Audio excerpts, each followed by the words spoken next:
आज हम जानेंगे वेस्टर्न डिस्टर्बेंसेस के बारे में, जिनको हम पश्चिमी विक्षोभ भी कहते हैं, और पूरे भारतीय उपमहाद्वीप में इसका क्या महत्व है, किस तरह से इनका ओरिजिन होता है और इसकी वजह से किसानों को क्या फ़ायदा या नुकसान पहुंचता है।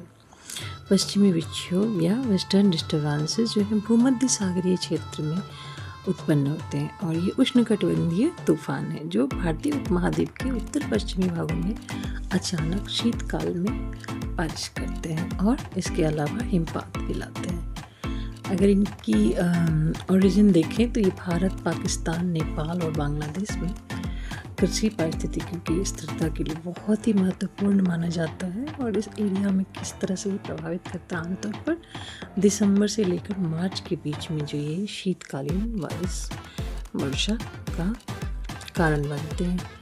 उत्पत्ति और घटित होने वाले कारण देखते हैं तो इसकी उत्पत्ति कहाँ से होती है? भूमध्य सागर से, और कैस्पियन सागर और ब्लैक सी से भी होती है जो मिडिल ईस्ट की तरफ है। ये निम्न दबाव प्रणालियाँ जो है उपोष्ण कटिबंधीय पश्चिमी जेट स्ट्रीम, जो तेज़ी से चलने वाली ऊपरी वायुमंडलीय हवाएं हैं, उनकी वजह से होती है, और उसके द्वारा जो है ये मध्य पूर्व, मिडिल ईस्ट, ईरान और अफगानिस्तान से होते हुए पूर्व की ओर आती है और फिर भारत में प्रवेश करती है, और जिसकी वजह से काफ़ी तेज़ तूफान भी आता है और बारिश भी होती है। अगर हिमालय के साथ इसके इंटर रिलेशंस को देखें, अंतर संबंध को देखें, तो जब तूफान भारतीय उपमहाद्वीप तक पहुंचता है तो ये हिमालय पर्वत श्रृंखला से टकराते हैं, और इसकी वजह से उच्च हिमालयन, अपर हिमालयन रीजन में जो है काफ़ी ज़्यादा बर्फबारी होती है, और उत्तरी मैदान में बारिश के रूप में नमी छोड़ने के लिए ये जो बादल हैं मजबूर हो जाते हैं। और इसी वजह से उत्तर पश्चिमी भारत जो है इस टाइम में अचानक से वहाँ काफ़ी बारिश होती है। जो निर्माण होता है इसका, इस दबाव का, वो भूमध्य सागर से आने वाली गर्म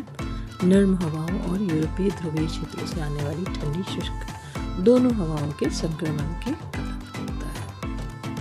अब भारतीय उपमहाद्वीप के लिए इसका क्या महत्व है, खासकर जो रबी फसलें होती हैं जिनको उसके लिए जल निकासी जो है वो एक तरह से WD वेस्टर्न डिस्टर्बेंसेस की वजह से होती है। शीतकालीन फसल के लिए जो खासकर जो गेहूँ है, जौ और सरसों है, उसमें अगर ये ठंड की बारिश जो है थोड़ी सी मिल जाती है तो उसके जो फसल है वो काफ़ी ज़्यादा अच्छी हो जाती है, उसके दाने पुष्ट हो जाते हैं, और इस तरह से एक तरह से इंडिया के लिए, भारत के लिए फूड सिक्योरिटी जो है वो लाती है ये बारिश। तो समझ लीजिए कि भारतीय उपमहाद्वीप में ये कितनी ज़्यादा महत्वपूर्ण है।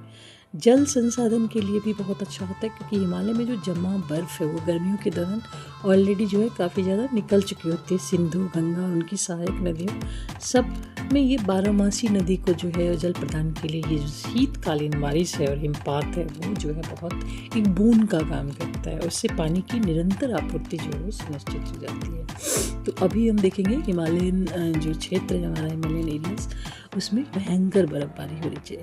एक तरह से तापमान में नियंत्रण हो जाता है। जैसे आपने देखा कि कुछ दिन पहले जो है टेम्परेचर अचानक से बढ़ गया था, और जैसे ही ये वेस्टर्न डिस्टर्बेंसेस आए, पश्चिमी विक्षोभ की वजह से जो तूफान आया और बारिश हुई, अचानक से टेम्परेचर जो है वो 10 डिग्री नीचे चला गया, और इसकी वजह से शीतलहर उत्पन्न हो गई, जो अधिक ऊंचाई पर जो हिमालयन एरियाज में जो सेब के बाग हैं, ऑर्चर्ड है, उनके लिए एक कोल्ड इफेक्ट लाया, और उससे जो है सेब की फसल जो है ज़्यादा अच्छी हो जाएगी। प्रदूषण भी एक तरह से नियंत्रित होता है। सर्दियों में उत्तरी भारत में जो घना कोहरा था, वो धुंध जो है वो इस तूफान और बारिश की वजह से साफ हो गया काफ़ी हद तक। इसके अलावा इसका ऐतिहासिक महत्व भी है और जलवायु महत्व भी है शीतकालीन विक्षोभ का। इसको 1931 से जो है वो लिखित रूप से रखा गया है ऐतिहासिक रूप से, कि किस तरह से ये बारिश जो है भारत की टोटल जो बारिश होती है, कुल वार्षिक वर्षा का 5 से 10% जो है इसी पश्चिमी विक्षोभ के कारण हो जाता है, और दक्षिण पश्चिमी मानसून के अलावा वर्षा के रूप में प्राथमिक स्रोत के रूप में ये कार्य करता है। हाल का जो जलवायु के बारे में जो स्टडीज़ होती हैं उससे पता चला है कि जो पश्चिमी भूभाग में जो कमजोरी है उसकी वजह से हिमालय में सर्दियाँ गर्म हो रही है और हिमपात कम हो रहा है। लेकिन अभी जो बारिश हुई और अभी जो तूफान आया उसने इस मिथ को काफ़ी कम कर दिया। अब अल नीनो और नल नीनो से क्या संबंध है इसका, वो हम देखते हैं। जब भी पश्चिमी भूभाग अधिक तीव्र और बार बार आते हैं जब पश्चिमी विक्षोभ, तो उससे अधिक वर्षा होती है। ला नीनो के दौरान क्या होता है, पश्चिमी हवाएं जो है आमतौर पर कमज़ोर होती है, जिसके कारण सर्दियाँ जो हैं बहुत ड्राई और गर्म हो जाती है, और पश्चिमी विक्षोभ जो है इस चीज़ को कम करता है।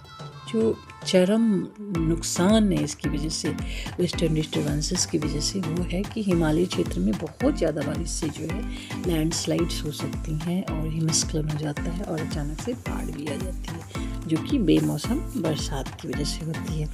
कृषि में कभी कभी व्यवधान भी हो जाता है, क्योंकि हल्की बारिश चाहिए अभी, तो तेज़ हवाएं और बेमौसम बारिश और ओलावृष्टि की वजह से रबी फसलें ख़राब भी हो सकती हैं।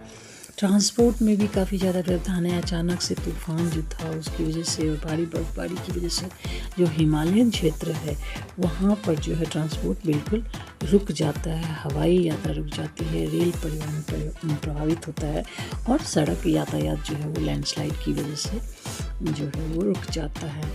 इसमें आपदाएं भी हो जाती हैं, जैसे 2010 में जो है लेह में जो है बादल फट गया था इस मौसम में, 2013 में उत्तराखंड में जो बाढ़ आई, और 2014 में कश्मीर में जो बाढ़ आई, वे भी वेस्टर्न डिस्टर्बेंसेस की वजह से है। तो आम तौर पे अगर पश्चिमी विक्षोभ को हम देखें, जो हल्की बारिश है, तूफान है, वो लाभकारी होता है, सर्दियों में कृषि और जल सुरक्षा के लिए बहुत ज़रूरी है।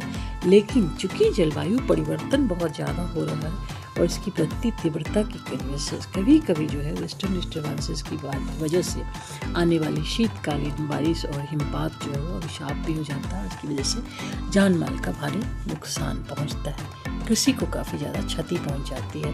तो फसलों के लिए आवश्यक पानी तो ज़रूरी है, शीतकालीन वर्षा जो है वो काफ़ी वेलकम है, जलाशयों को भी भरता है, पानी उपलब्ध करता है, लेकिन ओलावृष्टि और बाढ़ जो है वो उसके लिए चरम घटनाएं हो जाती है। आज के लिए इतना ही। वीडियो कैसा लगा जरूर बताइएगा। Thank you.